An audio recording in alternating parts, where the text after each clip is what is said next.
Well, one day I was staying with a friend, and we sat down to eat breakfast that morning, and his daughter, who was about 4 years old, she got into it quicker than the rest of us. So she started eating first, and all of a sudden she was really upset, and she said to her dad, "The milk is hot." And we didn't understand what she was saying because it came out of the refrigerator. So her dad smelled it. Oh, it was bad. She just didn't have the words for it. It had gone sour. It had turned bad. But see, food can do that. It can go bad fast. Or there was this time when we made brownies at home, and they were amazing, but somehow they got left uncovered, and they dried out, kind of became hard. In fact, parts were just really hard where you couldn't even bite through them. They went from amazing to, I wouldn't say awful, but they weren't good. But in our passage today, things go bad fast. And they will go from amazing to awful. In the beginning, God's people are doing amazing things, but by the end, things aren't so good. But here's the thing. You and I are susceptible to the same problem, to the same temptation that we'll see. So we'll see all of this as we get into Joash's life. But first we need to get up to speed with some background history. But things can go downhill fast. Now, a while back, we read about Jehoshaphat, who was king of Judah. And he was a good king. He followed God. He was faithful, but he was also friendly with evil Ahab and his family. Jehoshaphat is the one who went into battle with Ahab the day Ahab was killed in battle by the Syrians. Well, he continued to reign in Judah while Ahab's first son, Ahaziah, and Ahab's second son, Jehoram, were king in Israel. The last half of 2 Kings chapter 8 gives us a brief summary of what happened next in Judah. And I'm not going to take the time to read it, but I'll summarize it for you, along with some details from 2 Chronicles 21-22. So this is what happened. While Jehoram was king in Israel, Jehoshaphat's son became king of Judah. Now, his name was also Jehoram. So that can be confusing when we start reading through names. We have to keep these straight. So there's two kings named Jehoram, one in Israel, one in Judah. Well, Jehoshaphat and his father Asa were both good kings. They were devoted and faithful to God. But Jehoram, Jehoshaphat's son, was not. In fact, when he became king, we're told that he murdered, and that's the word the Bible uses, he murdered all of his brothers in order to remove any potential rivals to the throne. And so, the other thing that the scripture tells us is that these brothers of his, says they were better than him. So this would be spiritually speaking, they were more faithful to God than he was. But here's another problem. Jehoram married Ahab's daughter, Athaliah. And he became like Ahab. He lived like Ahab. He did evil like Ahab. So what we know about Jehoram here is that he did not fit the character of a Davidic king, a descendant of David. But in spite of all that he did, 2 Kings 8:19, let me read you this one verse, says, "Yet the Lord was not willing to destroy Judah," and Chronicles specifically mentions Jehoram, "for the sake of David his servant, since he promised to give a lamp to him and to his sons forever."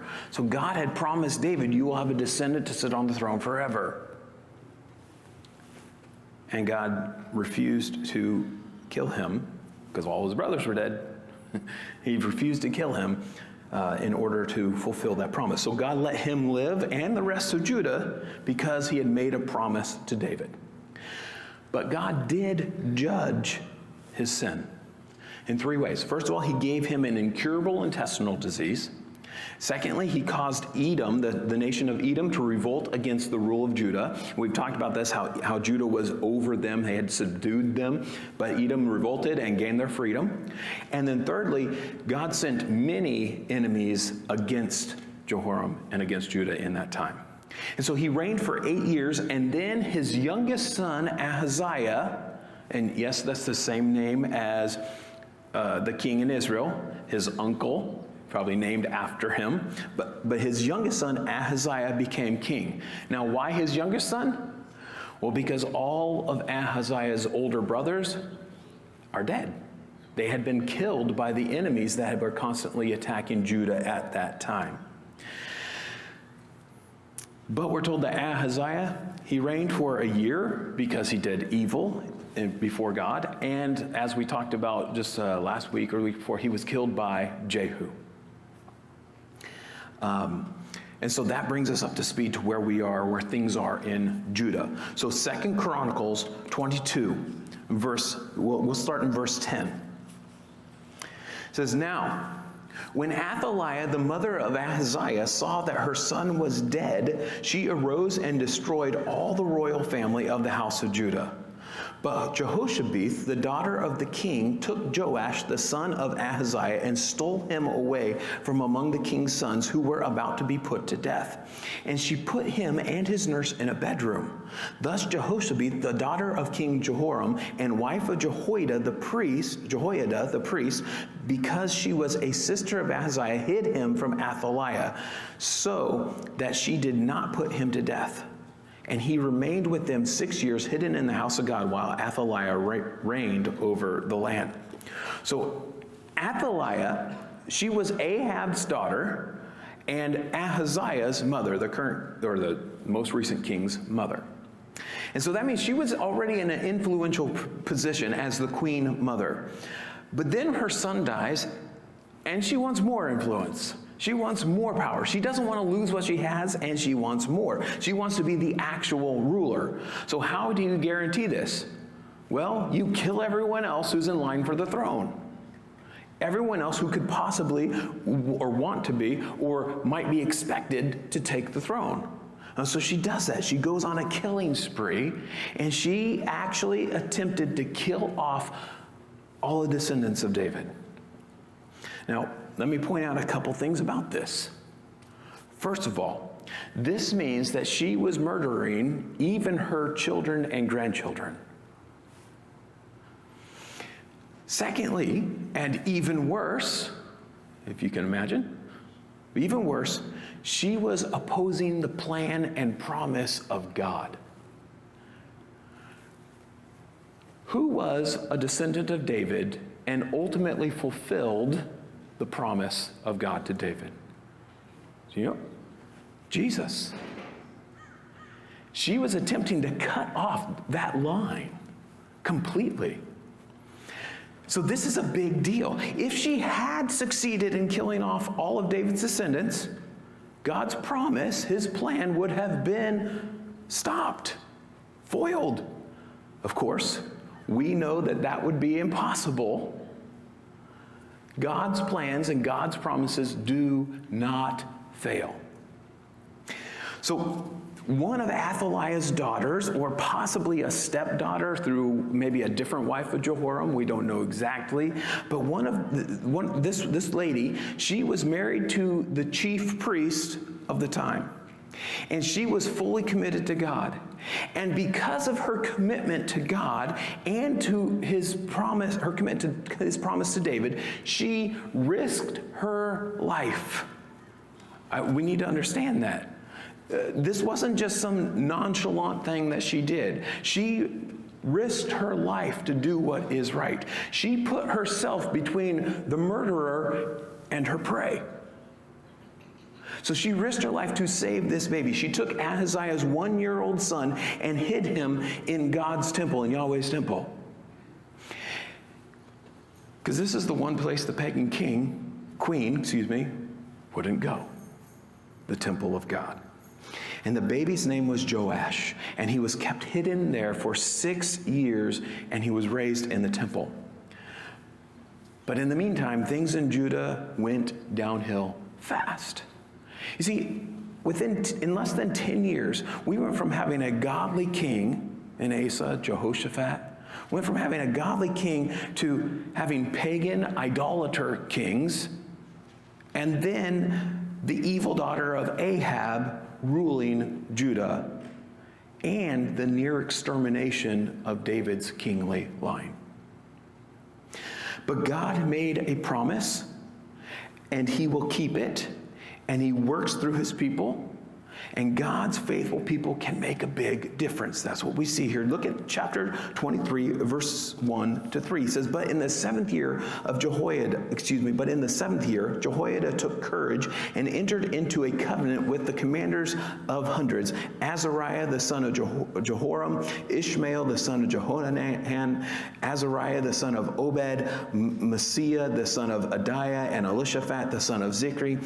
And they went about through Judah and gathered the Levites from all the cities of Judah and the heads of the fathers' houses of Israel. And they came to Jerusalem, and all the assembly made a covenant with the king in the house of God. And Jehoiada said to them, behold the king's son, let him reign, as the Lord spoke concerning the sons of David. So Judah had been without a proper king then for 6 years, and Joash is now 7 years old. And Jehoiada the priest decides it's time to make things right. It's time to put David's descendant back on the throne. So, first of all, he gathers the support of the military leaders, and he makes a covenant with them. Then he gathers the Levites from all over Judah who serve in the temple, and all the family leaders from Judah, and he gathers them at the temple in Jerusalem. And then they make a covenant together with Joash to make him king. Okay, verse 4. This is the thing that you shall do. So Jehoiada the priest is speaking. He says, of the priests and Levites who come off duty on the Sabbath, 1/3 shall be gatekeepers, and 1/3 shall be at the king's house, and 1/3 at the gate of the foundation. And all the people shall be in the courts of the house of the Lord. Let no one enter the house of the Lord except the priests and ministering Levites. They may enter, for they are holy, but all the people shall keep the charge of the Lord. The Levites shall surround the king, each with his weapons in his hand, and whoever enters the house shall be put to death. Be with the king when he comes in and when he goes out. The Levites and all Judah did according to all that Jehoiada the priest commanded, and they each brought his men who were to go off duty on the Sabbath, with those who were to come on duty on the Sabbath. For Jehoiada the priest did not dismiss the divisions. And Jehoiada the priest gave to the captains the spears and the large and small shields that had been King David's, which were in the house of God. And he set all the people as a guard for the king, every man with his weapon in his hand, from the south side of the house to the north side of the house, around the altar and the house. All right, there was a lot of words there. So this is what happened. They made the agreement. The agreement had been made, but now carrying this out, they're going to carry out an insurrection. And carrying out an insurrection against the current ruler is dangerous, even if it's the right thing to do. And so they make a plan to protect Joash, the new king.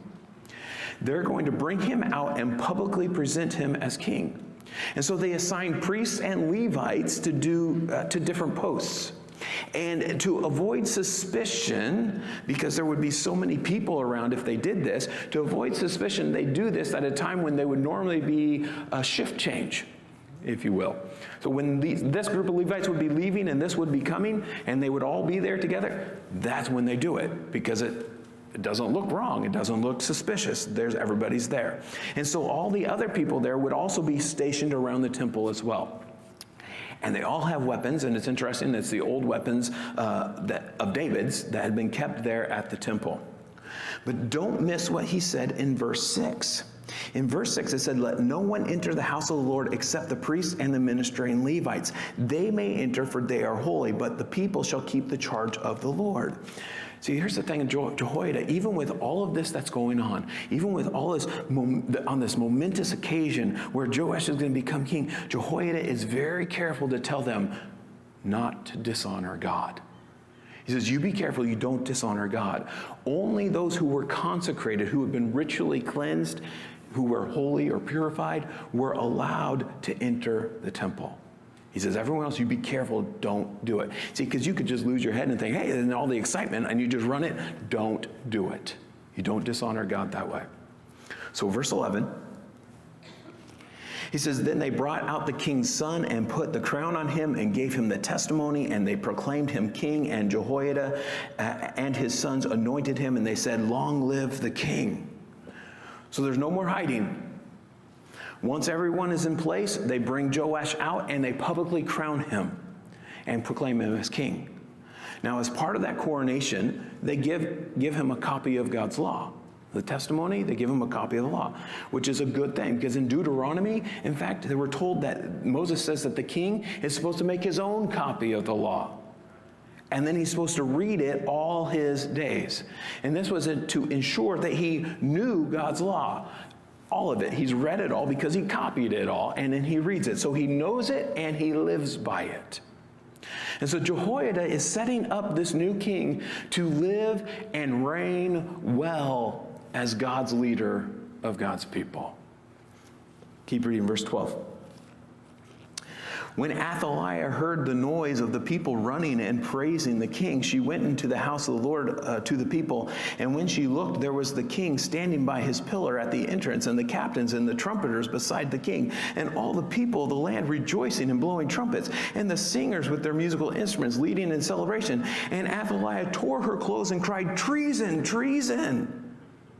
Then Jehoiada the priest brought out the captains who were set over the armies, saying to them, bring her out between the ranks, and anyone who follows her is to be put to death with the sword. For the priest said, do not put her to death in the house of the Lord. So they laid hands on her, and she went into the entrance of the horse gate of the king's house, and they put her to death there. And so when she hears this celebration, she runs out and quickly realizes what's happened. And she shouts treason, which is so ironic, because she's the one who has committed treason. And now she's going to be put to death for it. But again, we see Jehoiada being very careful about honoring God. He doesn't want to defile the temple area by killing her in sacred space. So he says, you take her outside of the temple before you do that. And then, this is so important, verse 16.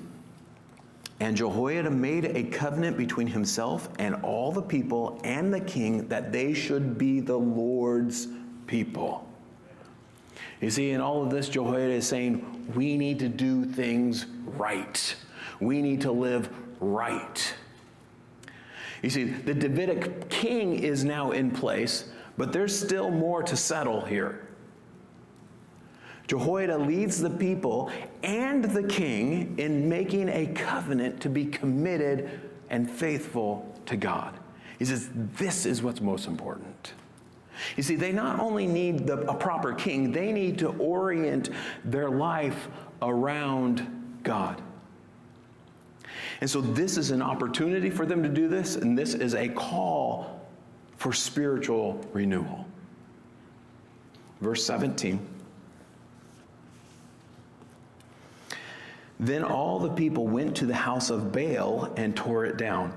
Its altars and its images they broke in pieces. They killed Mattan, the priest of Baal, before the altars. And Jehoiada, the posted watchman for the house of the Lord, under the direction of the Levitical priest and the Levites, whom David had organized to be in charge of the house of the Lord, to offer burnt offerings to the Lord, as it is written in the law of Moses, with rejoicing and with singing, according to the order of David. He stationed the gatekeepers at the gates of the house of the Lord, so that no one should enter who was in any way unclean. And he took the captains, the nobles, the governors of the people, and all the people of the land, and they brought the king down from the house of the Lord, marching through the upper gate to the king's house. And they set the king on the royal throne. So all the people of the land rejoiced, and the city was quiet after Athaliah had been put to death with the sword. So this covenant that they made to be faithful to God, it spurs reform in Jerusalem. The first thing they do is the people go down and they destroy Baal's temple. I hope that shocked you. Because did you realize what happened? Talking about things going downhill, there was a temple to Baal, a false god, in God's city, in Jerusalem, next to the temple, or near the temple of God. Things had gone downhill, but now they go and they tear it down. But they also, we see Jehoiada reorganizes the priests and the Levites the way David had set it up. And he reinstitutes their service to God in the temple. And he also makes sure that the temple won't be defiled, again, by someone who is ritually unclean entering into it.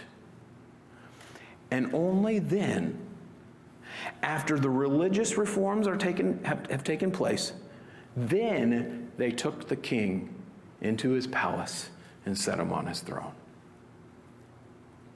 You see, this is not just a political restoration. This is a reorienting of life around God. This is a reorienting of life around God's covenant as it should be. They're returning to faithfulness to God. See, being right before God and being in fellowship with God, your relationship with God and honoring God, this is what's most important in life. In fact, David wrote in Psalm 63, verses 1 through 8. Let me read this for you. David wrote this. "O God, you are my God. Earnestly I seek you. My soul thirsts for you. My flesh faints for you, as in a dry and weary land where there is no water. So I have looked upon you in the sanctuary, beholding your power and glory, because your steadfast love is better than life. My lips will praise you. So I will bless you as long as I live. In your name I will lift up my hands. My soul will be satisfied as with fat and rich food, and my mouth will praise you with joyful lips when I remember you upon my bed and meditate on you in the watches of the night. For you have been my help, and in the shadow of your wings I will sing for joy. My soul clings to you. Your right hand upholds me." That is a heart of faithfulness. That is a life that is oriented around God. There is nothing more important than your relationship with God. In fact, life itself on this earth is not as important as your relationship with God. And when God's people recognize this, and when we truly believe this, we will even risk our lives if needed, in order to do what's right in God's eyes and to live for Him. And just like Jehoiada and his wife, who risked it all to follow God, God's faithful people, both then and now, can make a big difference. God's word is sure, and you can be used to do great things for God. In fact, Ephesians 2:10 says this, "For we are His workmanship, created in Christ Jesus for good works, which God prepared beforehand that we should walk in them." God has good works for you to do. He has things prepared, planned for you to do. Is your life oriented around God? Are you living for Him?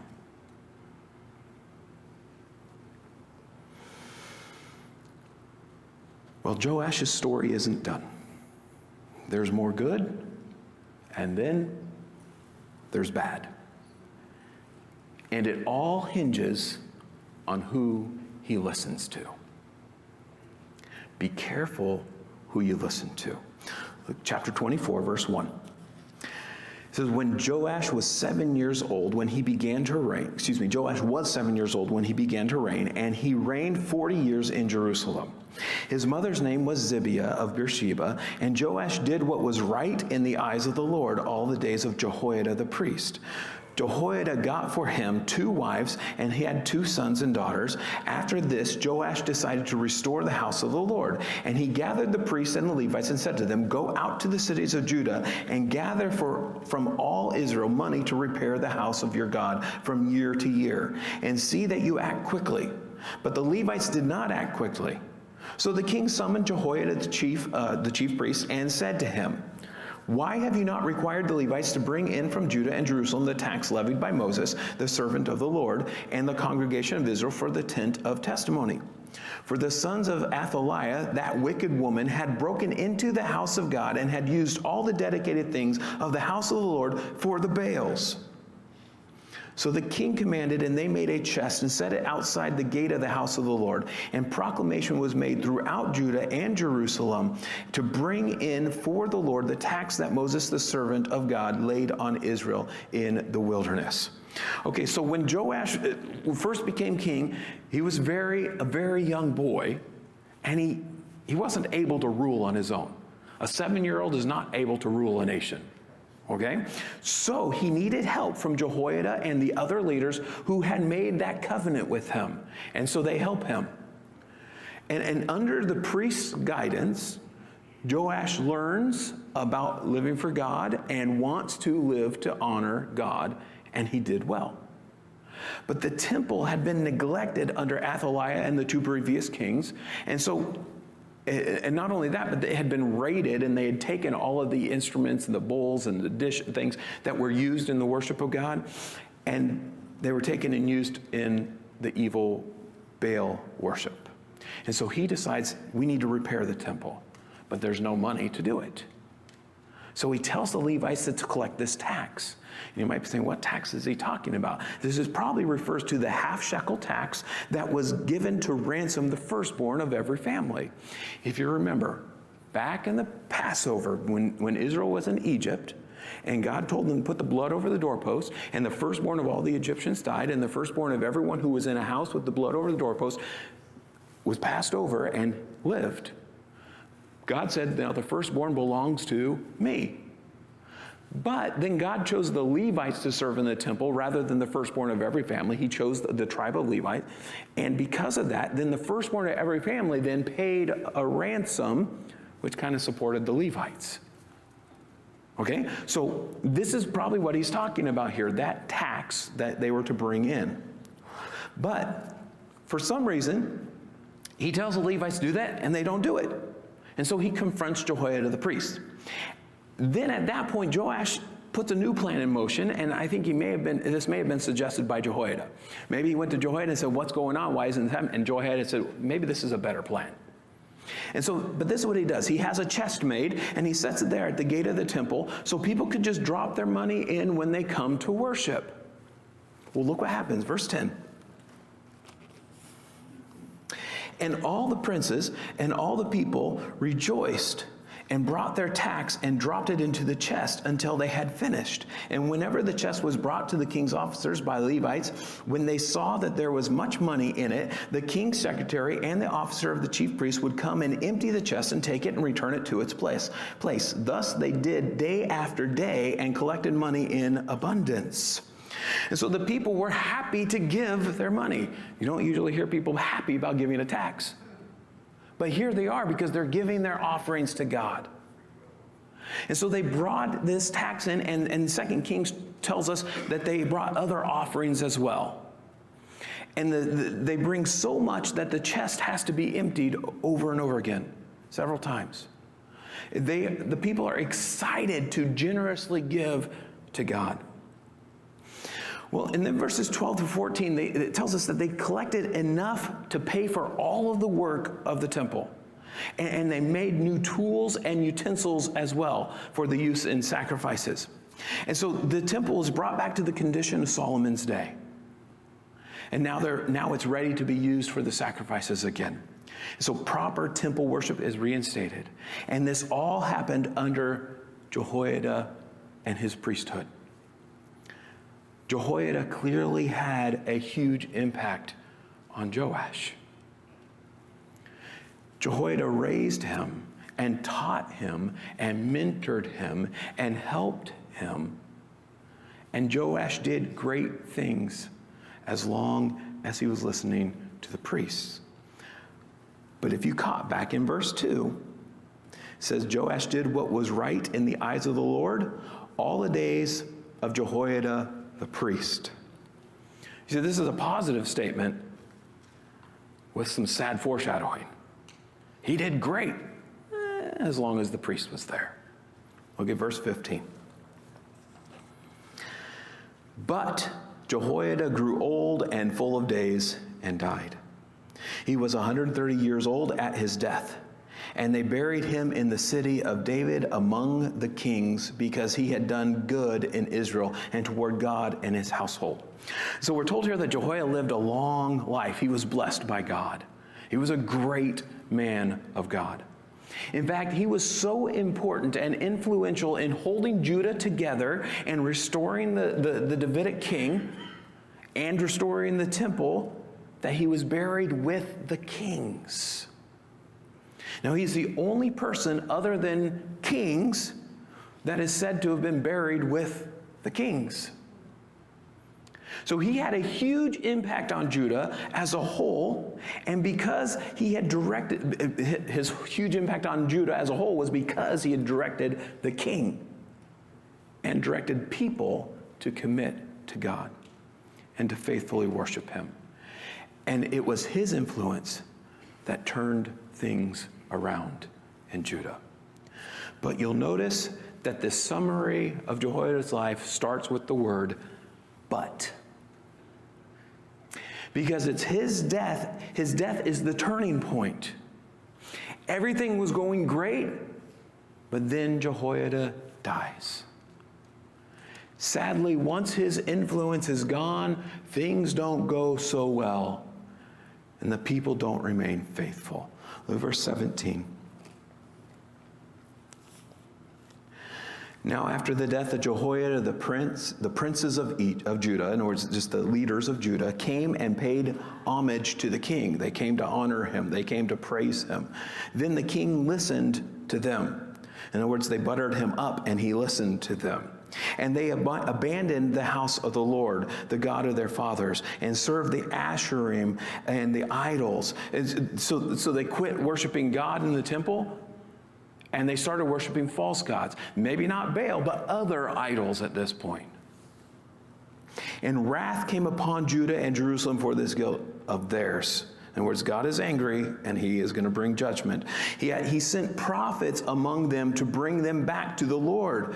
God sent prophets to say, come back, return, do what's right. These testified against them, but they would not pay attention. So the prophets came back and they said, what you're doing is wrong, get back, get right with God. And they just ignored them. They refused to listen. Verse 20, then the Spirit of God clothed Zechariah, the son of Jehoiada, the priest. In other words, the God Spirit empowered Zechariah to speak as his prophet. And he stood above the people and he said to them, thus says God, why do you break the commandments of the Lord so that you cannot prosper? Because you have forsaken the Lord, he has forsaken you. He's saying, why aren't you obeying? You know the covenant, if you obey me, I will bless you. This is what God promised. But if you disobey me, I will curse you. In other words, you're going to be punished. He says, if you're living like this, there's no way you can prosper. You're disobeying God. He's not going to bless you. But instead, you've turned your back on him. He is not coming to help you. Verse 21. But they conspired against him, and by command of the king, they stoned him with stones in the court of the house of the Lord. Thus Joash the king did not remember the kindness that Jehoiada, Zechariah's father, had shown him, but killed his son. And when he was dying, he said, may the Lord see and avenge. So they kill him. Ironically, they stone him to death, which was the punishment or the sentence for being a false prophet. They murder God's prophet for speaking God's truth. And they do it right there in the temple courts. You remember Jehoiada over and over again, how careful he was that we don't defile the temple courts, don't defile the temple. Anything like that has to be taken outside. They don't care. They kill an innocent man in God's house, and they think nothing of it. So our author points out that Joash has become ungrateful because the priest had saved his life, and now he kills the priest's son. And he's become ungodly because Zechariah was speaking the same message that Jehoiada had spoken all those years. He's telling them to do the same thing that Jehoiada had told them to do for all those years. But at this point, Joash rejects that message. He rejects that way of thinking. And they kill him. And so Zechariah had pronounced judgment on them for their sin. They responded in defiance.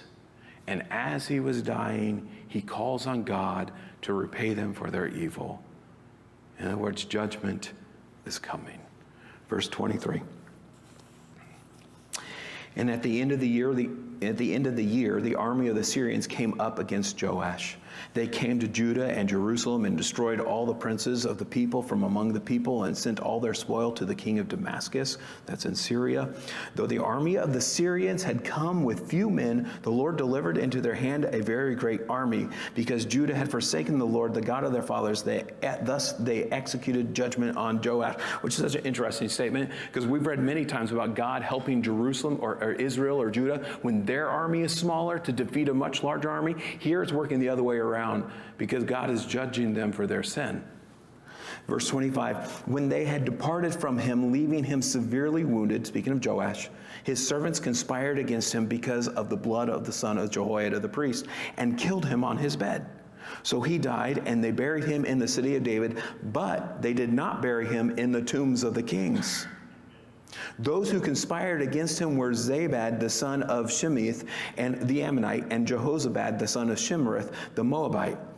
Accounts of his sons and of the many oracles against him and of the rebuilding of the house of God are written in the story of the book of the kings, and Amaziah his son reigned in his place. So this is God's judgment. The Syrians attack Judah. Now, 2 Kings tells us about an incident here where it says that Hazael, the king that we're familiar with of Syria, had come against Judah, and that Joash took all of the treasures from the temple and the royal palace and gave it to him to pay him off. And then he left them alone. This here in Chronicles seems to be a different occasion, because Judah is severely beaten and Joash is left badly wounded. So this is probably, at a later date, Hazael's son attacking them. But Joash's later years did not go well. Everyone was against him. He had lots of trouble. But he ends up then being assassinated while recovering, and he's buried. But notice where he was buried. He was in Jerusalem, but not with the kings. And don't miss the irony here. Jehoiada, who was not a king, was highly honored by being buried with the kings. Joash, who was a king, was not highly honored in his death. He was partially honored by being buried in Jerusalem, but not highly honored because he wasn't buried with the kings. And what was the difference? One honored God and one did not. One was faithful to God and one was not. The priest acted in a way that was fitting for a king of Judah, a descendant of David. The king did not. This is a sad end to a great beginning. Joash was rescued by a faithful woman from a murderous rampage. He was raised and made king and advised by a godly man. He then instituted great reforms in Judah and honored God. And then he was talked into turning away from God and throwing it all away. And he died in judgment. He had everything going for him, but he didn't stand firm. He had everything going for him, but then he was swayed by the attention or the flattery or the approval of people. And in the end, he listened to the wrong people. Be careful who you listen to. Paul tells us in 1 Corinthians 15:33, do not be deceived. Bad company corrupts good morals. You thought that was just a saying? No, it's biblical. Okay? Bad company, if you hang around with the wrong people and listen to them too much, it will change your heart. It corrupts good morals. And then David wrote in Psalm 1:1-2, he says, blessed is the man who walks not in the counsel of the wicked, nor stands in the way of sinners, nor sits in the seat of scoffers, but his delight is in the law of the Lord, and on his law he meditates day and night. See, David is saying you need to listen to the truth of God. You need to listen to the advice from godly people, not from sinners, not from the ungodly. Psalm 1 goes on to say that it's the godly who do well, that prosper, but the wicked perish. You want to honor God, so be careful who you listen to. The temptation is always there. It's always there to listen to the world, to fit in with our world, and to be praised by people. We all like a pat on the back. The temptation is always there to be praised by people. But I'm telling you, it is far better to fit in with God and be praised by God. As a believer in Jesus, you have an amazing story. You were rescued. God has given you new life to live for him. You're a child of the King. So don't be misled and turn your back on him. Instead, as David said in Psalm 63, David said, my soul clings to you. And then he said, your faithful love is better than life. Life is all about him. And life is for him. So praise him and enjoy him and cling to him. Orient your life around God.